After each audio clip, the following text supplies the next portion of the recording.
Alright, everyone. Thank you for continuing to watch these. Alright, so today now I'm going to talk about the Sensorites. Now, this is the penultimate episode of the first season of Doctor Who.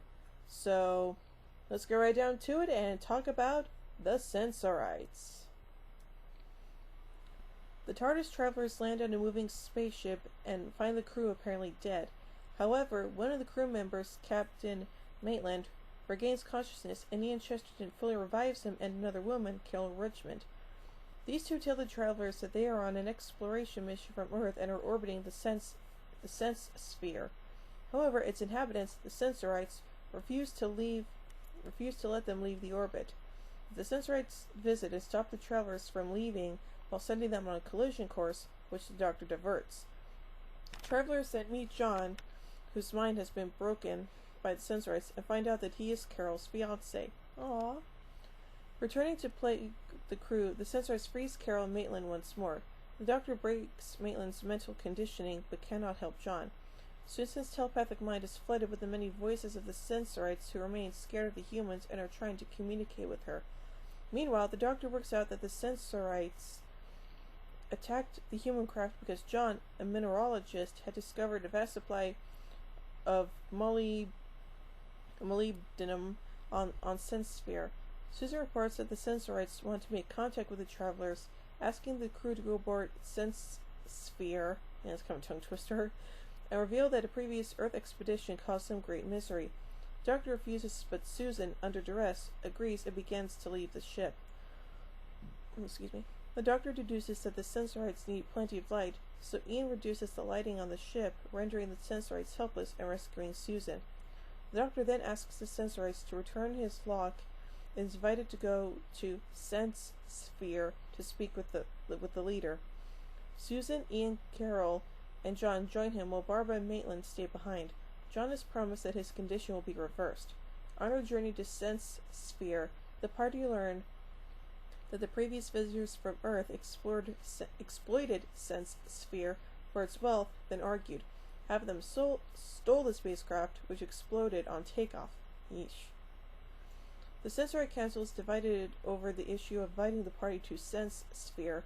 Some of the counselors plot to kill them on arrival, but some believe that the humans can help with a disease that is currently killing many Sensorites. The first plot is foiled by the other Sensorites, but they continue to plot in secret. The humans are not told of the first plot, and John and Carol are cured. In the main conference room, Ian starts coughing violently and collapses. Suffering from the disease that has blighted the Sensorites, he is told that he will soon die. It turns out he was actually poisoned by drinking water from the General Aqueduct. The Doctor finds the problematic aqueduct and starts work with the Sensorite scientists. The plotting Sensorites capture them and impersonate a Sensorite leader, the second Elder, and steal the new cure before it's given to Ian, but a new one is made easily and Ian is cured. Yay! Meanwhile, investigating the aqueduct, the Doctor finds strange noises and darkness. He finds and removes deadly nightshade, the cause of the poisoning, but on going back, meets an unseen monster. Susan and Ian find him unconscious with a ripped coat, but otherwise unharmed. On being recovered, he tells of his suspicion that some Sensorites are planning to kill them. The plotting Sensorites kill the second Elder, and one of them replaces him in his position. John tells the others he knows the lead plotter, but he is now too powerful. So the Doctor and Ian go down to the aqueduct to find the poisoners. Their weapons and map were tampered with and are useless. Elsewhere, a mysterious assailant abducts Carol and forces her to write saying she has left for the ship. Neither Susan, John, or Barbara believe this, so they go to investigate and find her imprisoned. Susan, John, and Barbara overpower the guard and release Carol. On finding out about the tempered tools, they go into the aqueduct to rescue the Doctor and Ian. The leader discovers the plotters a little while later. Ian and the Doctor discover that the monsters are actually the survivors of the previous Earth mission, and they have been poisoning the Sensorites. Their deranged commander leads them to the surface, where they are arrested by the Sensorites. The Doctor and his party return to the city, pleading clemency for the poisoners. The leader of Sensorites agrees and sends them back with Maitland, John, and Carol to Earth for treatment for madness. In the opening scene of episode 1, the characters relate back to adventures they've had since joining the Doctor. It all started out as wild curiosity in a junkyard and taking us back to prehistoric times, Marinus and the Aztecs. Prehistoric times, the Daleks, Marco Polo, Marinus, and the Aztecs. Susan's description of her home planet as having a burnt orange sky and silver-leaved trees in episode 6 is echoed by a similar description of the 10th planet by the 10th Doctor to Martha Jones in Gridlock. It also bears similarities to the description given by the 8th Doctor to Grace in the 1996 telemovie. The Doctor refers to himself as human in episode 2. One of the creatures in episode Kidnap attacks the Doctor and states later that it attacked him under his heart, suggesting that he only has one heart. The Doctor's having two hearts did not appear in the series until much later. This episode is known for Susan's use of telepathy. The earlier conception of Susan's character spun her as a less ordinary girl who had unusual abilities, of which Susan's ability in the story may be seen as one of the few remnants. At the end of the story, Susan loses her telepathy because, according to Sensorites, the sense sphere has an extraordinary number of ultra-high frequencies, so I won't be able to go on using thought transference. However, the Doctor says that she has a gift, and when we get home to our own place, I think we should try to perfect it. Later stories in the spin-off media have more explicitly clarified that Time Lords have limited telepathic abilities. Susan's experience here carry over into the Big Finish Productions audio story Transit of Venus. It takes place directly after the story, despite the fact that the ending of the Sensorites seems to lead directly into the Reign of Terror. However, this inconsistency is explained in the audio play. Thank God for that. In the Doctor Who Confidential episode You've Got the Look, Russell T Davies said that he wanted the Ood to resemble the Sensorites, and that he likes to think that they come from a planet near the Sense Sphere.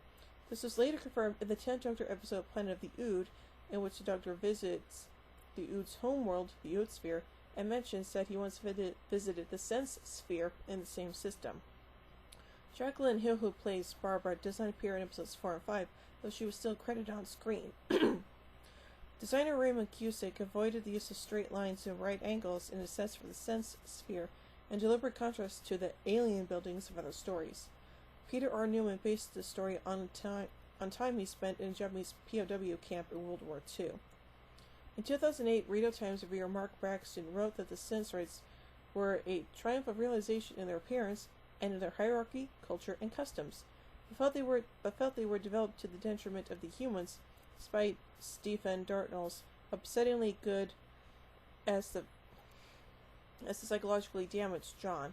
Despite this, he noted that it was a good story for the Doctor and Susan.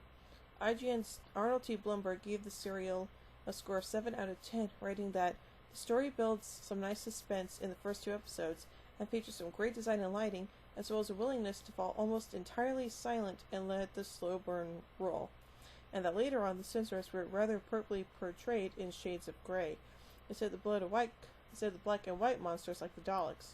Good point there. Nick Setchfield of SFX gave the Sensorites 3 out of 5 stars, feeling the story was ambitious and the slow pace actually works in one episode's favor, though the Sensorites' chill factor was gone after the first episode. DVD Talks John Sinnott also gave the serial a score of 3 out of 5 stars, writing that story structure was well constructed with impressive set design and expandable for Susan. However, he felt that the story was not remembered that fondly because there was nothing special about the aliens or the situation. Wow, kind of harsh there.